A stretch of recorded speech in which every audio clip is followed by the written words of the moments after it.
Hello guys, তো তোমরা কেমন আছো? আশা করি তোমরা সবাই ভালো আছো আর আমি খুব ভালো আছি। তো অনেক দিন পর একটা ব্লগ আসছে, আমি বুঝতে পারছি। তো গুড মর্নিং সবাইকে ফার্স্ট জানাই। তো আজকে যাবো আমি আমার পিসিমণির বাড়ি, তাই ভাবলাম একটু তোমাদের সঙ্গে শেয়ার করি। অনেকদিন ব্লগ দেওয়া হচ্ছে না, আমি বুঝতে পারছি। অনেকে অনেক রকম মেসেজ করেছো যে দিদি ব্লগ দিচ্ছ না কেন। আমি স্টোরিও দিয়েছিলাম যে আমি ডেলি ব্লগ দেবো, তো আমার শরীর খারাপের জন্য একটু তো তোমাদেরকে বলেছিলাম যে সকালে পিসিমণি বাড়ি যাব। তো বর্তমান একটা প্রবলেমের জন্য সকালে যেতে পারিনি, তো যাব বিকালবেলা। তো খুব কষ্টের বিষয়। তো একদিকে ভালো হয়েছে, এই রোদের মধ্যে বাইরে বেরোনোর থেকে বিকালে ছায়াতে যাওয়া অনেক ভালো। তো চলো, আর এখন বেশি কথা বলবো না, খাওয়া দাওয়া কমপ্লিট করে একটু রেস্ট করে নিই, কারণ যেতে হবে পিসিমণির বাড়ি, অনেকটা জার্নির পথ। তো চলো দেখা যাক কি হয় বিকালে। তো আমি ঘুম থেকে উঠে এখন ঘুরতে বেরিয়ে পড়েছি আমার মাঠের দিকে একটু। তো আজকের জাস্ট ওয়েদারটা দেখো, আর মেঘটা দেখো, জাস্ট মেঘটা দেখো, এত সুন্দর এত সুন্দর। জাস্ট ক্লিপ নিয়ে না থাকতে পারিনি, তবে ক্লিপ নিয়েছিও অনেকগুলো। তো তোমরা ভাবছো এখন আমি যাইনি কেন, তো ভাই এখনো আসেনি। ভাই এলে আমি বেরাবো, ভাই এখনো বর্তমান ঢুকেনি বাড়িতে। তো ভাই আসুক, তার জন্যই ওয়েট করছি, এলেই বেরাবো। তো জানি না বর্তমানে এখন কার সঙ্গে যাব কি যাব না, আমি বুঝতে পারছি না। মা বলছে বাবা হয়তো যাবে, কারণ বাবা মাসির বাড়ি যাচ্ছে। তো ওই পাশ দিয়েই আমাকে পিসিমণি বাড়িতে ছেড়ে দিবে, ওই জন্য মা বলছে বাবার সঙ্গে চলে যেতে, ভাই এলে আমাকে নিয়ে যাবে কিসে, কারণ বাবা তো বাইকেই যাবে, আমাকে বাবার সঙ্গে হয়তো যেতে হবে। তো চলো দেখা যাক কার সঙ্গে কি যাওয়া যায়, অবশ্যই তোমার সঙ্গে শেয়ার করবো, দেখাবো। দেখতে থাকো পুরো ব্লগটা এবং সঙ্গে দেখো। শেষ পর্যন্ত প্ল্যানিং হলো যে বাবার সঙ্গেই বেরোবো। তো বাবা রেডি হচ্ছে, আমি রেডি হয়ে গেছি, কারণ আমি আগে থেকে রেডি হচ্ছিলাম। বাবা এই জাস্ট রেডি হতে গেল, তাই দেরি হচ্ছে বাবার। তো বাবা রেডি হয়ে গেলেই বেরাবো, প্রথম কথা। দ্বিতীয় কথা হচ্ছে যে তোমরা অনেক দিন পর ব্লগ পাচ্ছ, তাই না? তাই অনেকটা খারাপও লাগছে আমি যে ব্লগ দিতে পারিনি, কারণ মাঝখানে কিছু প্রবলেম চলছিল, মানে আমি সময় পাচ্ছিলাম না মাঝখানে আর কি। এখন পুরো ফ্রি, তাই তোমাদেরকে এখন আবার আগের মতন ব্লগ দেবো, তাই কোনো চিন্তা করো না, আবার আগের মতন ব্লগ পাবে তোমরা।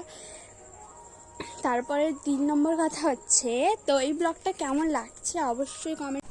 তো আমি রেডি, আর আমার বাবাও বেরিয়ে পড়েছে, আমিও বেরিয়ে পড়েছি, সবাই বেরিয়ে পড়েছি। তো ভাইয়ের খুব মন খারাপ, ভাই খুব তাড়াতাড়ি দৌড়ে টিউশন থেকে এসেছিলো যে আমাকে নিয়ে যাবে বলে। তারপরে আমি যখন বললাম যে না ভাই বাবা নিয়ে যাবে, তখন ওর মন খারাপ হয়ে গেছে, যা কেন আমি যাব না, আমি যেতাম, তুই কেন একা যাবি, এই করে এরকম মন খারাপ। মেরে ভাইয়া কো দেখো, কি রে তোর মন খারাপ নাকি?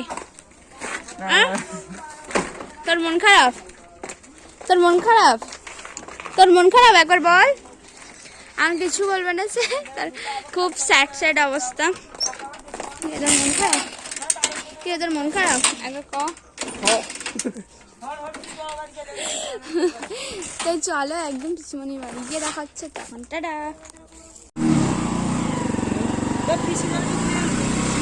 তো আমি পিসিমণির বাড়ি পৌঁছে গেছি। তো পিসিমণির বাড়ি এসে প্রথমে মিষ্টি খাওয়া কমপ্লিট হয়ে গেছে। তো এতটাই খিদে পেয়ে গেছে যে ক্লিপ দিতে ভুলে গেছি। তো চলো পিসিমণির বাড়ির ফ্রিজে আমি দেখি কি আছে বর্তমান, খাবো দিলে।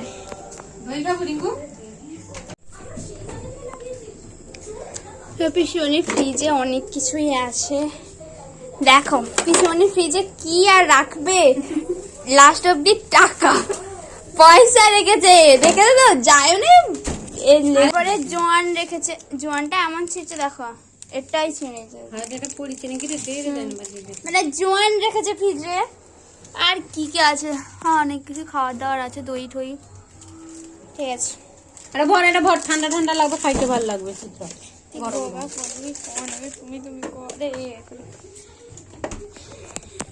তো ফ্রিজে ভাই এসব কে রাখে? তো এটা তো কেটেই দিয়েছিলে, যা খতম। ফ্রিজে সব কে রাখে বলো তোমরা? পয়সা রেখেছে, জোয়ান রেখেছে, মানে এইগুলা কি রাখার জিনিস? এইগুলা কি রাখার জিনিস? হ্যাঁ সবই তো দিলাম তোমাকে পয়সাগুলো। তো পয়সা এইসব রাখে কে? ভগবান কে জানে। তো চলো একদম খাওয়া।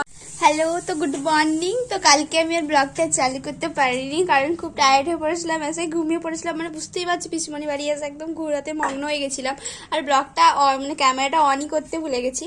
তো আজকে পিসমণির বাড়িতে সেকেন্ড দিন, তো 2 দিন হয়ে গেল বলতে বলতে। তো কালকের দিকে বাড়ি চলে যাব। তো আজকে কতটুকু মানে এখন মিনিমাম কটা হয়ে গেছে, 11টা বেজে গেছে, ঠিক আছে। তো এখন আমি গুড মর্নিং বলছি তোমাদেরকে। তো এখন আমি চিংড়ি মাছের মালাইকারি রান্না বান্না করছি। তো রান্না পিসমণি অনেকটাই রান্না করে দিয়েছে, তো আমি শুধু চিংড়ি মাছের মালাইকারিটা রান্না করছি। তো দেখো কি কি রান্না হয়। এটা হচ্ছে বীজের বড়া, মানে মাছের বীজ। আর এটা হচ্ছে ঢেঁড়স ভাজা, মাছের ভাজা, চিংড়ি মাছের মালাইকারি হবে। তো বর্তমানে আমি করছি, এই যে। তো ফার্স্ট টাইম রান্না করছি, জানি না কেমন হবে। তো ফার্স্ট টাইমে রান্না তো আমি জানি না কেমন কি হবে, দেখা যাক। আর চিংড়ি মাছের মালাইকারি রান্না কমপ্লিট। এইখানে চিংড়ি মাছের মালাইকারি আছে, এই যে। তা আমার স্পেশালিটি রান্না, খেয়ে আমার পিসিমণি বলবে কেমন হয়েছে। বলবে তো কেমন হয়েছে রান্নাটা, খেয়ে বলবো কেমন হয়েছে। তার আগে কি করে বলবো বলো, নাহলে ভালো হয়েছে খারাপ হয়েছে। তো খেতে বসে গেছি, তো হচ্ছে সব তো বলেই দিয়েছি। হচ্ছে খাওয়া শেষ করে তো অনুষ্ঠানে কাছে গেছি, এখন